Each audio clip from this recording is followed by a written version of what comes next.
Hey everybody, today we're doing cam bearings in the 302. Finally, because finally we got some warm weather. So I got my new cam bearings. These particular bearings cover a lot of engines. Whatever you're working on, look it up and figure it out. Like a lot of the small block Chevys, they all pretty much take the same thing. On the Windsor Fords, pretty much all the same thing. And these bearings actually cover the Boss 302 engine as well. So make sure you know what you're getting, get your hands on them. When you get cam bearings, you're going to find this little key in here. And basically what that does is that gives you a part number related to the position of where the cam bearing is going to go inside of your engine. I've already gone through here and checked all my numbers. And I've marked all my cam bearings in Sharpie so that I know where they go without having to sit here and look the numbers up over and over again. All the bearings in positions 2, 3, 4, and 5 are the same. There's one oil hole, and basically that's it. In the front of the engine, in the number 1 position, there's going to be 2 oil holes. And this has to be clocked in orientation with the oil passages in the block. So let me get you set up looking at the engine block and I'll explain to you what I'm talking about. Alright, so here we are looking at the front of the engine block. This is going to be our number 1 bearing up here at the front of the engine. And like I said, this particular bearing has 2 holes in it. So I'm going to use this brake cleaner nozzle. So I got one hole that's basically with the engine being upside down. I got one hole that's at 12 o'clock. So I put a Sharpie line here. Then I've got another one that comes to an oil passage over here. And this oil passage is actually to oil the front of the cam bearing. And it also goes back here to another passage. So I've got this position marked here. So when I make sure I put this front bearing in, I'm going to make sure it's clocked so that when it goes in, it hits this straight. But actually this front bearing is going to be the last one that I'm going to do because I need to get into it from the back side. Now all the rest of the holes in this block are basically at 12 o'clock with the block in this position. So there they all are. That's what my cam bearing is going to line up with. And you'll see that there's a second set of holes here that goes off to the side. But the one we're worried about is the one that's actually going to go to the cam bearing. And let me pull you off of the tripod here and I'll show you something else in these roller engines. Now if you look up inside, you'll see that the nozzle goes through and then it goes into another hole. This hole up at the top here is not an oil passage. That's actually the bolt hole that holds the spider in place for the roller lifters. Which is another reason that when you're putting your spider in here, make sure you're using the factory bolts and not trying to jam something in there too long. Because if you put too long of a bolt in there, you will seize the cam. And that's not going to be a good day because you're going to be tearing the engine all apart. Now, these bolt holes are in 2 positions on the Ford Windsor. They're here on bearing number 2. And they're back here on bearing number 4. So that's just something to keep in mind when you're doing this particular engine. Alright, so we're about to put in cam bearing number 3. And cleanliness. I'm going to put some brake cleaner on our towel here. Brand new bearing. I'm going to wipe this down real good. And you figure, oh yeah, it's a brand new part. It's clean, it's clean. Is it really clean? Alright, so we're going to get you spun around. And we're going to go ahead and put number 3 in.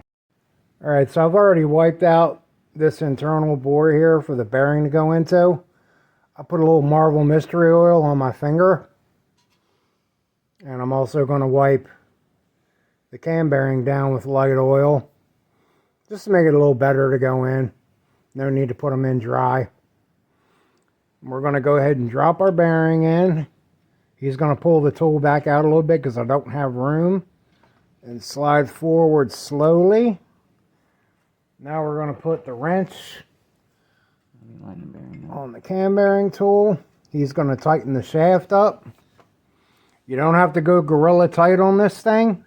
You need it to be snug, firm, but not super, super tight. Now I'm going to come around. I got my hammer. And we have our slot lined up with the oil passage that's up here. He's got the cone seated against the front of the block. And we're going to go ahead and tap it in.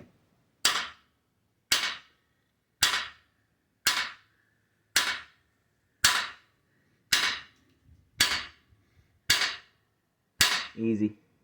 Light tap. That, oh, oh, oh. That's the good. Other side.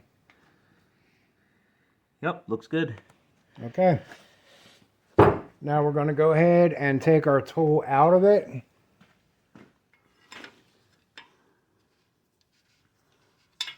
Being careful not to nick anything on our way out. And if we come and let's put the light underneath the bearing. Now if we look down here through our oil hole, that's the slot in the bearing, and that's our oil passage hole. So we are perfectly lined up on this one. And we're going to go ahead and put number 2 in, and then we're going to put number 1 in, but that takes a little finesse coming through the other way. Okay, so we just put our front bearing in, and it's kind of a process because you want your cam bearing tool to be supported. So what we did was we lined our engine stand up with the bore of our cam bearings. We fed the tool through the back, being careful not to nick any of our cam bearings when we went in. We put the front one in. And since this thing had the 2 holes that we needed to line up on the front to line up with our oil passages, we once we got the cam bearing into the tool, I went ahead and marked the cam bearing tool with a Sharpie, and I oriented that towards my oil passage here on the front of the engine. And I knew the other one was going to be straight up and down, and these bearings they're not a round hole like a lot of Chevy ones are. They're basically a slot. So I used my tool to line this one up. This one was straight up and down, and we went ahead and drove it in. And as you can see by the happy stick, we're in. And this way, we're into our oil hole. So all of our cam bearings are installed now. And we're going to go ahead and put a little Marvel Mystery Oil on them and go ahead and do the same thing with our cylinders and everything that we've been working on to keep it from rusting. And we are going to test fit the cam just to make sure everything is cool before we get too far along in the process. Then the next thing we're going to be doing is our freeze plugs, or core plugs, what the hell ever you want to call them. Don't come at me because you call them something different. So we got our cam bearings installed. No incidents there. Took a little extra to get the front one in. But we're good to go. We test fit the cam, cleaned it up real good, test fit it. It had, just a slight bit of resistance, but it was easy to spin. Basically the oil residue is the only thing creating the residue. Anyway, you don't make sure there's no slop. Make sure it spins nice and easy. It slid in nice. So on to building the bottom end, but that'll sum it up for this. I think we're going to go ahead and put our plugs in and just slowly start reassembling this motor. So as we're going along, we're just double checking all the measurements, and just continuing to make sure everything's going to be okay. So James from All Hail Internal Combustion. We'll catch you on the next one. Like and subscribe.